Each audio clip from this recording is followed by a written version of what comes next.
tournament. I think we were playing very well. Pero syempre, all the other teams also are feeling out, during the tournament, the off-season tournament. And then when we came back, we had our practices, and then had also maybe 3 or 4 scrimmages.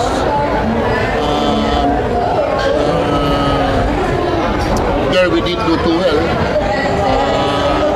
And we have one more scrimmage next week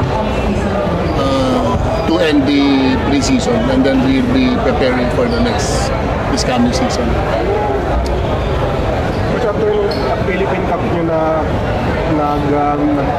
yung quarterfinals nyo na talo kayo, even with the first to get advantage. Yeah, we have our we realize naman our deficiencies. And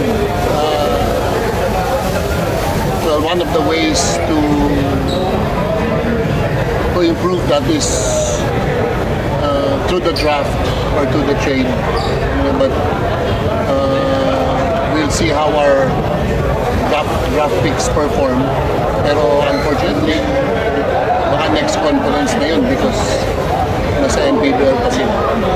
So today, this season, this first conference, kung ano yung team namin last conference, yun din yung team namin this conference. Yung si LJ, tingin sa first round, dami yung guard, but still decided to get LJ, but sa'yo, it's hard to pass up on LJ in terms of talent. So I know we've been playing small ball. Now we will be smaller ball. Pero it's hard to pass up the talent of LJ. Yes, there might be big men available at that spot. Pero we just decided to go with LJ's talent. si LJ nung ba nakapag-track? They are nasa playoff sila. They will make it to the next round. So I think his priority right now is the MPBL. So also yung bigs mo with Brandon Ramirez Policarpio and the rest of the guys, kamusta yung development nila considering na yun nabanggit mo na small ball kayo? Okay naman yung development nila. We're still trying to improve them in their individual skills.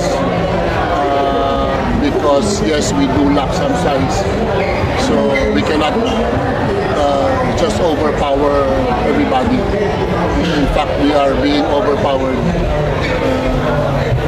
by most teams. Parang nakita mo dun sa rain or shine, di ba? We would have won that game if we just got the rebound. So yeah, mga ganun. Those little things that we should be improving as the season goes on or this coming season. Bolik, kumusta naman si Chris about his role for the coming season? Is it the same or mas malaki yung magiging? No, I'm satisfied with the way he is playing. He's getting his teammates involved. He's being a great leader with the team. Bigyan ng kumpiyansa yung mga kakampi niya. Alam naman natin that at the end of the day, siya na naman yung magiging main man natin. He's been very unselfish in his game. He knows that it doesn't necessarily mean that he needs to score 30 to 40 points to win the game, but he knows that he has to play a lot of minutes. How do you see the competition with teams improving graphics nila? Yun, talaga naman. Like we played Converge yesterday. Their draft picks really helped them. And they've through the draft the past 2 years and some trades, they became a team that you'll have to contend with that size they've got. So Ano yan? Kumbaga, ang sinasabi ko is proseso ba? Time. Hindi naman quick fix yan. So time. And we're getting there naman. Kasi sabi we're there already even if we went to we were top 2 in last conference. But we're getting there. Slowly but surely. Coach, just your thoughts sa mga incoming coaches, some of them naging players mo ba? So, just your thoughts sa mga bagong coaches. Yeah, masaya naman ako na yung mga naging player ko na nakikita kong nagko-coach. So, it's ganun talaga yun, diba? That's what you, after basketball, after playing, you want to see your players also hopefully get into the coaching scene. And it's good that you see them coaching, but it's not good because you see them coaching. Kasi ibig sabihin, umiikot na yung oras.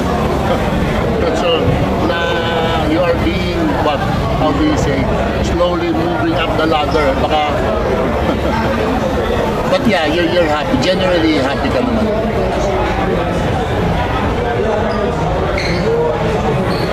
Okay, kumusta ang season?